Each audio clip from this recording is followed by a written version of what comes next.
How are you all. आज का देखिए हमारा टॉपिक है, लास्ट वीडियो में हमने देखा था कि कैसे what is a democracy, democracy क्या होती है, उसकी हमने दो डेफिनेशंस को कंप्लीट किया था। फर्स्ट इज़ अब्राहम लिंकन की by the people, for the people and of the people, और next is a simple language की डेफिनेशन थी, वो कौन सी थी? This is a democracy is a government, form of government which the rulers elected by the peoples. ये दो definitions हमने देखी कि लोगों के द्वारा अगर किसी को चुना जाता है, किसी शासक को, तो उसको हम किसकी डेफिनेशन में डालते हैं? डेमोक्रेसी में डालते हैं। जस्ट उसके आगे हमने देखा कि परवेज़ मुशर्रफ ने कैसे अपनी कंट्री को डेमोक्रेटिक करने की कोशिश की, लेकिन वह डेमोक्रेटिक नहीं हुई। क्यों? क्योंकि उन्होंने एक सिंपल से अपनी खुद की एक पार्टी ऑर्गेनाइज की थी, उसके थ्रू ही वोट करवाया गया, तो उसको हम डेमोक्रेटिक कंट्री नहीं कह सकते हैं। आगे पढ़ते हैं। आगे नेक्स्ट आपका टॉपिक है free and fair electoral competition. इसके अंदर देखिए फ्री एंड फेयर, आप किसी कंट्री को जब डेमोक्रेटिक कहते हैं तो उसके अंदर कोई भी कंपटीशन, इलेक्ट्रल कंपटीशन जब होता है तो बिल्कुल फ्री एंड फेयर होना चाहिए, यानी कि खुला होना चाहिए, सब कुछ सामने होना चाहिए। जनता अगर वोट करती है तो उसका रिज़ल्ट आना चाहिए और उस कंपटीशन में पार्टिसिपेट होना चाहिए। केवल एक ही पार्टी अगर वहाँ पे पार्टिसिपेट कर रही है तो उसमें कहाँ जनता का रोल है? उन्हें उन्हीं को वोट देना है। तो उसके बारे में देखते हैं, जिसके अंदर हम 2 केसेस देखेंगे। पहला इन चाइना केसेस और दूसरा देखेंगे केस ऑफ मैक्सिको, कि यहाँ डेमोक्रेटिक पार्टी और डेमोक्रेटिक कंट्री ये है या नहीं है, कैसे। अब देखिए आपको सामने दिखाई दे रहा है, इसका मतलब क्या क्या फीचर्स हो। इन चाइना में क्या है? इलेक्शंस होते हैं, सेम इंडिया में भी इलेक्शंस होते हैं, जहाँ भी होते हैं इलेक्शंस होते हैं। तो ये एक डेमोक्रेटिक कंट्री के पार्ट हो गया कि इलेक्शंस होते हैं। कितने ईयर्स के लिए होते हैं? 5 ईयर्स के लिए। सेम इंडिया में भी क्या है? 5 ईयर्स के लिए इलेक्शंस होते हैं, यहाँ पर भी होते हैं, वहाँ पर भी। और हमारा इंडिया क्या है? डेमोक्रेटिक कंट्री है। तो जहाँ भी 5 ईयर्स के अंतराल में इलेक्शंस होते हैं और इलेक्टिंग वोट डाले जाते हैं पीपल्स के द्वारा। कौन डालता है वोट? पीपल्स डालते हैं, तो पीपल्स के द्वारा डाले जाते हैं। किस पार्टी को डाले जा रहे हैं चाइना में? National People's Congress. यह एक पार्टी है जो कहाँ की है? चाइना की पार्टी है। इस चाइना की पार्टी के लिए ये वोट कंडक्ट किए जाते हैं और वोटिंग करवाई जाती है। केवल एक पार्टी है, नेशनल पीपल्स कांग्रेस। और इसका क्या काम है? देखिए इसका क्या काम है? To be a part of it, a candidate needs to approval of the Chinese Communist Party। जितने भी इलेक्शंस में वोटिंग होगी वो सभी को क्या करना पड़ेगा? इस कांग्रेस पार्टी के लिए अप्रूवल लेना पड़ेगा। तो जितने भी मेंबर्स खड़े होते हैं तो वो सभी के सभी किस पार्टी के लिए फाइट कर रहे हैं? National People's Congress. अगर पार्टी ही एक है, अगर एक ही पार्टी के लिए सारी वोटिंग हो रही है तो वहाँ कंपटीशन कहाँ हुआ?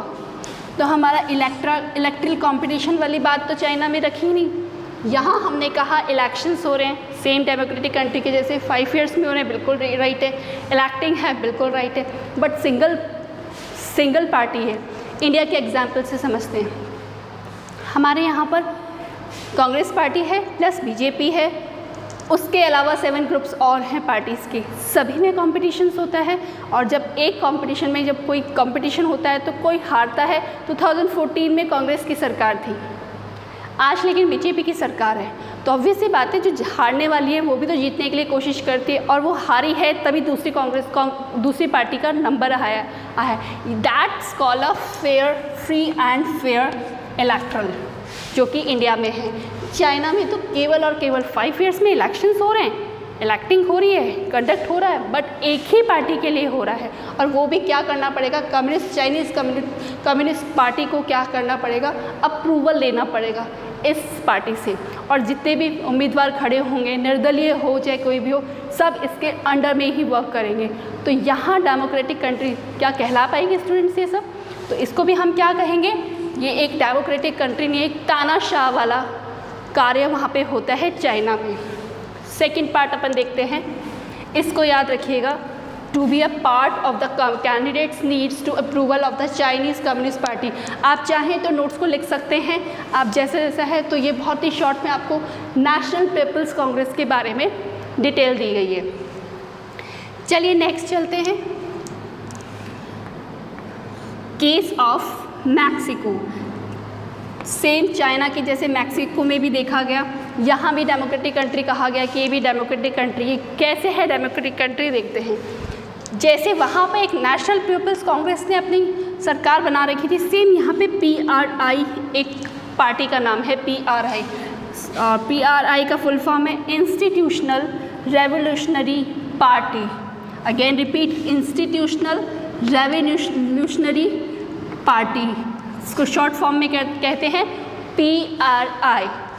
इस पार्टी के थ्रू यहाँ पर इलेक्शंस होते थे, सेम वही इलेक्शंस 5 ईयर्स इलेक्टिंग प्रोसेस बिल्कुल सेम है। बट यहाँ भी क्या हो रहा है, इस पार्टी के थ्रू क्या किया जाता था, used to win all the elections. केवल और केवल इसी पार्टी को जीतने के लिए सारे यूज़ किया जाता, सारे प्रोडक्ट्स यूज़ किए जाते, सारे काम इसीलिए यूज़ किए थे कि केवल और केवल यही पार्टी जीते।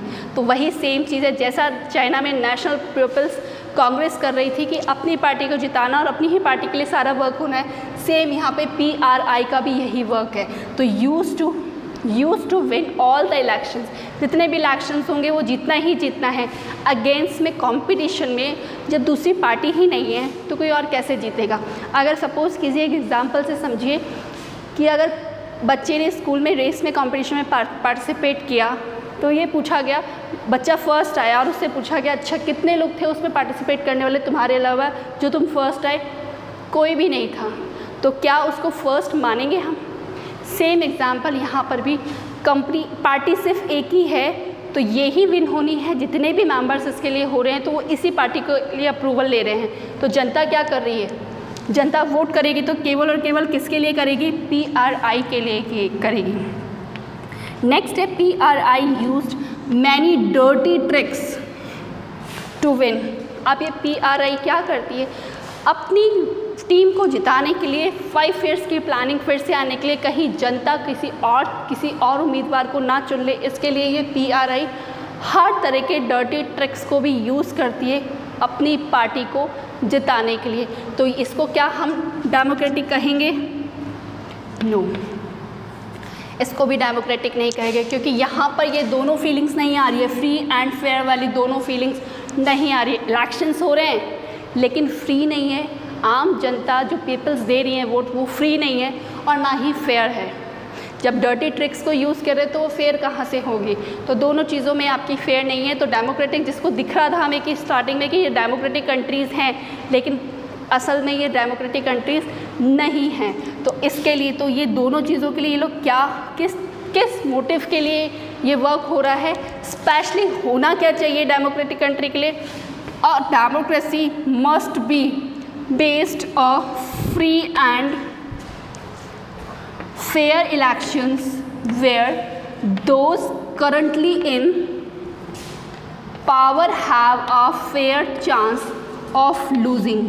कहने का मतलब है कि जो भी कंडक्ट हो, डेमोक्रेसी का मीन होता है कि आप जो भी इलेक्शंस कंडक्ट करवा रहे हैं, पीपल्स वोट कर रहे हैं, उनका इलेक्शन जो होगा फ्री एंड फेयर होना चाहिए फर्स्ट ऑफ ऑल।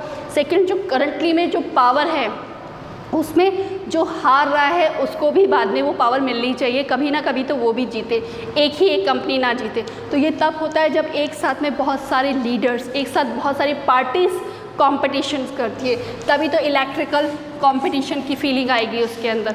तो यही डेमोक्रेसी कहलाएगी। इन दोनों कंट्री को, ना चाइना को ना मैक्सिको, दोनों को हम डेमोक्रेटिक कंट्री नहीं कह सकते हैं। That is a important definition.